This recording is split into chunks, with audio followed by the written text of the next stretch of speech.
ஓம் சாந்தி. 6/3/2025 பாபாவின் முரளியின் ஸ்லோகம். ஒவ்வொரு சூழ்நிலையிலும் குழப்பமடைவதற்கு பதிலாக ஞானம் நிறைந்த ஆத்மா என்ற ஆசனத்திலே அமர்ந்திருங்கள். எங்களை சுற்றி பல சந்தர்ப்ப சூழ்நிலைகள் வந்து போகும். அது என்னுடைய உடல் மூலமான உபாதையாக இருக்கலாம், இல்லாவிட்டால் உறவு முறைகளிலே ஏற்படுகின்ற சிக்கலாக இருக்கலாம், இல்லாவிட்டால் தொடர்புகளில் ஏற்படுகின்ற குழப்பமாக இருக்கலாம், இல்லாவிட்டால் பொருளாதார ரீதியில் ஏற்படும் சிக்கலாக இருக்கலாம், இல்லாது இயற்கை மூலம் இயற்கையில் இருக்கின்ற சூழலாலே எங்களுக்கு, அதாவது குளிரோ வெப்பமோ எதுவாக இருந்தாலும் சில வேளையில் அது கூட எங்களுக்கு ஒரு தாக்கத்தை அல்லது பாதிப்பை ஏற்படுத்தக்கூடும். எதுவாக இருந்தாலும் நாடகத்தின் இரகசியத்தை ஆழமாக புரிந்து கொள்வதன் மூலம் எல்லா விடயங்களையும் நாங்கள் விடுபட்டவராக அல்லது மேலே இருந்த நிலையில் பார்க்க வேண்டும். அப்பொழுதுதான் அந்த சூழ்நிலை எங்களை பாதிப்பு ஏற்படுத்தாது. சூழ்நிலைக்குள்ளே அமர்ந்து கொண்டு நாம் அந்த சூழ்நிலைக்கான தீர்வை பெற முடியாது. ஞானம் நிறைந்தவர் என்று சொல்லும் பொழுது அவர் எப்பொழுதுமே எல்லா விடயங்களையும் ஆக்கப்பூர்வமான கண்ணால் தான் பார்ப்பார்.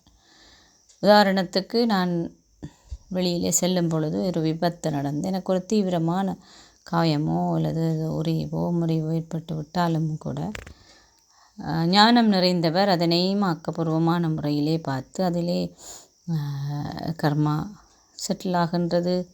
இல்லாவிட்டால் தன்னுடைய நடந்த ஏதோ ஒரு விடயத்தில் தீவிரமான பிரச்சனைக்கு இந்த கர்ம கணக்கன் மூலம் ஒரு முடிவு வந்து விட்டது என்று சொல்வது மட்டுமல்லாமல் அதனால் ஏற்படுகின்ற வேதனையையும் கடவுளுடைய நினைவிலே, பாபாட நினைவிலேயும் லேசாயிருப்பதன் மூலமும் அதனை ஏற்றுக்கொள்ள அல்லது பொறுத்து கொள்கிற சக்தியை அவர் கிரகிச்சு கொள்வார்.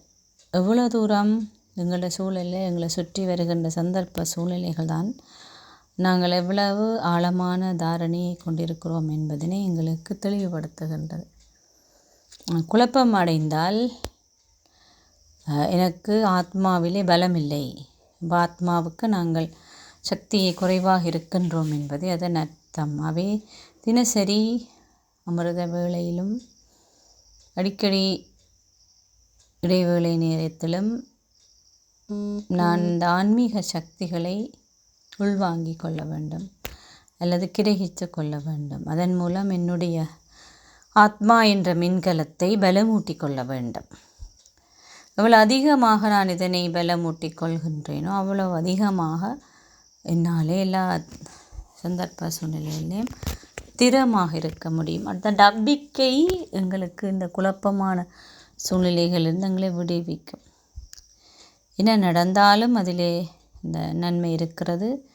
எப்பொழுதும் என்னுடன் பாபா இருக்கிறார், அவர் எனக்கு உதவி செய்கிறார் இந்த நம்பிக்கையும் தன்னம்பிக்கையும் தன்னாலே அந்த சந்தர்ப்பத்திலிருந்து வெளியில் வர முடியும். ஏற்கனவே நான் இதிலிருந்து விடுபட்ட நான் அல்லது வென்ற நான் மீண்டும் அவ்வாறு தான் வருவேன். இதுக்கு தான் எங்களுடைய எதிர்கால வடிவத்தை அடிக்கடி எங்களுடைய மனத்திரையிலே நாங்கள் கொண்டு வந்து அதனுடைய அனுபவத்தை நாங்கள் பெறுவது மிகவும் அவசியமானது. ஏனென்றால் அது மட்டும்தான் எங்களை அந்த குழப்பங்களில் இருந்து அல்லது எதிர்முகமான சிந்தனைகளிலிருந்து எங்களை விடுவிக்கும். சந்தோஷமான மனநிலையை கொண்டு வருவதற்கு எங்களுக்கு இந்த எதிர்காலத்தினுடைய பார்வை அல்லது எங்களை பற்றின அந்த உயர்ந்த நோக்கு அவசியமானது. அது மட்டுமில்லை, இந்த உலகத்திலே கடவுள் நேசிக்கும் குழந்தைகள் நாங்கள். அது சத்திய யுகத்தில் கூட எங்களை கடவுள் நேசிக்க மாட்டார். சங்கம் யுகத்தில் மட்டும்தான் கடவுளை எங்களை நேசிக்கின்ற ஒரு குழந்தைகளாக நாங்கள் இருக்கிறோம். அவ்வளவு ஒரு பெரிய பாக்கியம் அது. இவ்வாறு ஞான கருத்துக்களினுடைய அனுபவத்தின் ஆழத்துக்கு செல்ல வேண்டும். கடவுள் நேசிக்கிறார் என்றால் நான் எப்படி அதை அனுபவம் செய்கிறேன், அவருடைய அன்பு எனக்கு எப்படி கிடைக்குது, எவ்வளோ ஆழமாக அது என்னை வந்து குணமாக்குது, அது எவ்வளோ தூரம் நான் அந்த அன்பால் மாற்றத்தை ஏற்படுத்தி இருக்கிறேன். இப்படி நான் சோதித்து பார்க்க வேண்டும் அல்லது யோசித்து பார்க்க வேண்டும். பாபா சொல்வார், ஏகாந்தத்தில் இருக்கிறேன்னு சொல்லி. ஏகாந்தத்தில் இருக்க வேண்டாம், தனியாக போயிட்டு அமர்ந்து கொள்வது மட்டும் இல்லை, எங்களுடைய புத்தி ஏகாந்தத்தில் இருக்க வேண்டும். என்ன பணியை நான் செய்தாலும் புத்தியிலே இந்த மாதிரியான விடயங்களை மட்டும் நாங்கள் எப்பயும் சிந்தித்து பார்க்க வேணும். மற்றது அதிகளவு பலவீனம் குறைபாடு இருக்கிற புத்தி அல்லது சீர்கட்ட புத்தி எப்பயுமே எல்லா விஷயத்திலையும் எதிர்முகமானதையும் மற்றவர்களை ஒரு தவறான பார்வையில் பார்க்கின்ற ஒரு பழக்கத்தை தான் கொண்டிருக்கும். அதை துர்புத்தி என்று பாபா சொல்வார். எந்த ஒரு சந்தர்ப்ப சூழ்நிலையிலையுமே நடக்கின்ற எந்த ஒரு நிலைமைகளுக்கும் எந்த ஒரு மனிதரும் காரணம் அல்ல.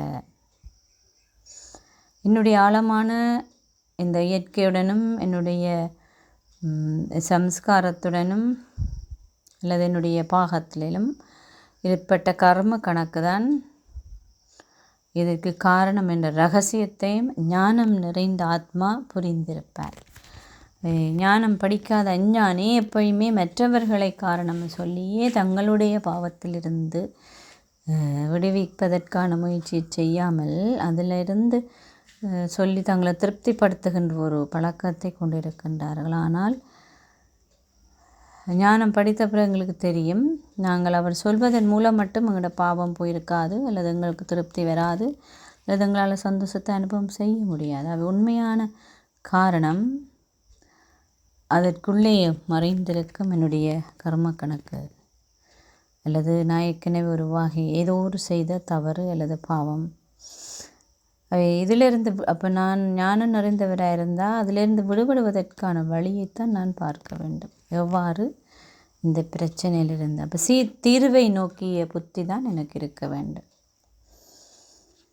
பிரச்சனையை பற்றி சிந்தித்து கொண்டிருந்தால் தீர்வை நான் எடுக்க முடியாது. நான் அதிலே சிக்கி போய் இன்னும் மேலும் மேலும் குழப்பம் அடைவேன். அடுத்தது எல்லா மனிதரோடையும் அதை பகிர்ந்து கொள்வதனாலும் எனக்கு அதிலிருந்து விடுதலை கிடைக்க போகிறதில்லை. அவை கணக்கு தேவையில்லை. நிதர்சனமான மனதோட அமைதியாக இருந்து பாபாவோட தொடர்படுத்தும் பொழுது பாபா உடனடியாகவே எனக்கு அதுக்குரிய தீர்வை கொடுக்குறார். அவை ஞானம் நிறைந்த ஆத்மா இவ்வாறான வழிமுறைகளில் தான் தண்ட பிரச்சனைக்கு தீர்வெடுப்பார். ஆனால் நாங்கள் அவர் செய்வார் இவர் செய்வார் அப்படின்னு சொல்லி எதிர்பார்க்கும் பொழுது நடக்க முடியாமல் போனால் எங்களுக்கு குழப்பம் அல்லது பிரச்சனை இல்லை, மனசில் கவலை அல்லது வேதனை ஏற்படுகின்றது. இப்படி இருந்தால் நாங்கள் சரீரசாரி அல்லது மனிதர்களிலே தங்கியிருக்கிறோம். பதிலாக எங்களுடைய உறவுபூர்வமாக உறவு முறைகளிலே நாங்கள் கடவுளுடன் பாபாவுடன் தங்கியிருக்க வேண்டும். இதற்கு நான் இந்த ஒவ்வொரு உணர்வையும் அவருடன் பகிர்ந்து கொள்கின்ற பழக்கத்தை அல்லது சம்ஸ்காரத்தை என்னுடன் விருத்தி செய்து கொள்ள. சாதாரணமாக என்ன சாப்பிட்றது என்ன குடிக்கிறது எனக்கு பக்கத்தில் இருந்தால் அவரால் நான் அப்படி பயந்து கொள்வேன். அது மாதிரி நான் அவருடன் அப்படி கதைக்கும் பொழுது எனக்கு நெருக்கமான உறவு ஏற்படுகிறது. இவ்வாறு நெருக்கமான உறவு ஏற்பட்டால் எல்லா நிலைமைகளையும் என்னுடைய புத்தி அவரை நோக்கித்தான் போகும். அவை சோதனை என்று வரும் பொழுது எனக்கு கண்டுபிடிக்கக்கூடிய விஷயம் என்னென்னா, நான் எதை நினைக்கிறேன் அல்லது யாரை நினைக்கிறேன். என்னால் பாபாவை நினைக்கக்கூடியதாக இருக்குது, அவர்கிட்ட நோக்கி தண்டை புத்தி போகுதுன்னு சொன்னால் நான் அவரில் தங்கி இருக்கிறேன். இல்லை ஏதாவது மனுஷரை வேறு ஏதாவது விஷயங்களையும் நான் நினைக்கிறேன்னா இருந்தால் நான் அவரில் தங்கி இல்லை, என்னுடைய புத்தி அந்த மனுஷரில் தான் தங்கியிருக்கு என்று விளங்கி கொள்ளணும். ஆகவே அப்படி நாங்கள் மனதில் தங்கியிருக்கிறதால தான் எங்களுக்கு குழப்பம் வருது. அல்லாவிட்டால் ஞானத்தில் தெளிவில்லாமல் இருக்கும் பொழுது எங்களுக்கு குழப்பம் வருகின்றது. எப்பயுமே எங்களுக்கு ஞான கருத்துக்களை நாங்கள் வைத்து கொள்ள வேண்டும். எல்லா விடயங்களுக்கும் தீர்வு ஞான கருத்தில் தான் இருக்கின்றது. அப்போ ஏதாவது ஒரு சந்தர்ப்பம் வந்து விட்டதென்றால் முரளியை நாங்கள் வாசித்து அதில் என்ன கருத்து பாபா எனக்கு சொல்கிறார், அந்த நேரத்தில் ஏதாவது ஒரு பந்தி அவ்வியக்த முரளியோ உங்கள்ட்ட கிடக்கிற ஏதாவது ஒரு முரளியை வாசித்தா அதில் ஒரு 4 வசனமோ 5 வசனமோ வாசிக்கும் பொழுது அதிலே பாபா எனக்கு தீர்வு கொடுப்பார். அது முரளி கருத்திலே எனக்கு தீர்வு எடுக்கின்ற ஒரு பழக்கத்தை நான் உருவாக்கி கொண்டேனாயின் எந்த ஒரு சந்தர்ப்ப சூழ்நிலையிலும் நான் குழப்பமடைய மாட்டேன். அதில் சொல்லப்படுகின்ற பயிற்சியையோ அல்லது அதில் இருக்கின்ற விடயத்தையோ ஆழமாக மீண்டும் மீண்டும் நாங்கள் உச்சாடனம் செய்வது போல் வாயால் அல்ல, மனதால் ஆழமாக உணர்ந்து அனுபவம் செய்யும் பொழுது அந்த சிக்கலிலிருந்து நான் விடுபடணும் இல்லையோ, ஆனால் அந்த சிக்கலுக்கு தீர்வெடுக்கின்ற ஒரு மனப்பக்குவத்தையும் சக்தியையும் என்னாலே பெற்றுக்கொள்ளக்கூடிய இருக்கும். இதுதான் ஞானம் நிறைந்த ஆத்மாவுடைய செயல்பாடுகளாக இருக்கும். ஆகவே நீங்களும் உங்களுக்கு சந்தர்ப்பங்கள் சூழ்நிலைகள் வரும்பொழுது அதிலே சிக்கிக்கொள்ளாமல் அல்லது குழப்பமடையாமல் அதிலிருந்து விடுபட்டு புத்தியை அப்பாலே நினைப்பதற்கு பயிற்சி செய்யுங்கள். சில நேரத்தில் எங்களோட பாட்டில் அதை செய்ய முடியாமல் இருக்கலாம். அதுக்கு சிரேஷ்டமான யாராவது ஆலோசனை பெறலாம். இல்லைண்டா பாபாவுடைய பாடலை கேட்டு நாங்கள் அதிலிருந்து விடுபடலாம். சிலர் அந்த இடத்துலேருந்து விடுபட்டு வேறு எங்கேயாவது லேசாக இயற்கையான சூழலுடன் போயிருப்பார்கள். இப்படியெல்லாம் உடனடியாக செய்ய முடியாது தானே. அவை எப்பயுமே உடனடியாக நடக்கின்ற சந்தர்ப்பத்தில் நாங்கள் செய்கிறதுக்கான பயிற்சின்னா அந்த இடத்துல இருந்தே சூழலிலிருந்து விடுபடுறதுக்கான பயிற்சி தேவை. இதுக்கு தான் அடிக்கடி எங்களுடைய புத்திக்கு நாங்கள் ஆன்மீக பயிற்சி செய்வதற்கான முயற்சி செய்ய அது எங்களுக்கு நிச்சயமாக உதவி செய்யும்.